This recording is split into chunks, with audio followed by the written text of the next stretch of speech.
ఏది మనం చూడడం ధర్మమో దాన్నే చూడాలి, ఏది వినడం ధర్మమో దాన్నే వినాలి. అంటే మనస్సును నిగ్రహించుకోవాలి. అదే అక్ష శిక్ష ప్రౌఢి. అక్షం అంటే ఇంద్రియం.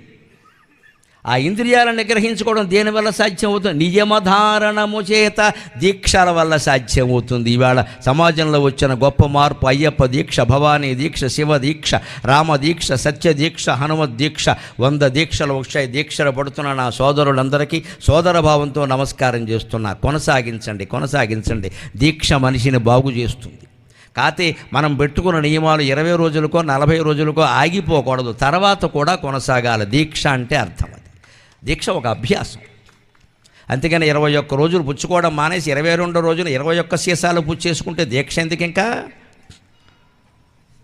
దీక్ష ఎందుకంటే తర్వాత తగ్గించుకోవడానికి, మానుకోవడానికి, దురభ్యాసాలు మానేయడానికి దీక్ష గొప్ప ఉపాయం. అంటే అనుమానం వల్ల మనిషిలో ఆత్మవిశ్వాసం కలుగుతుంది. 40 రోజులు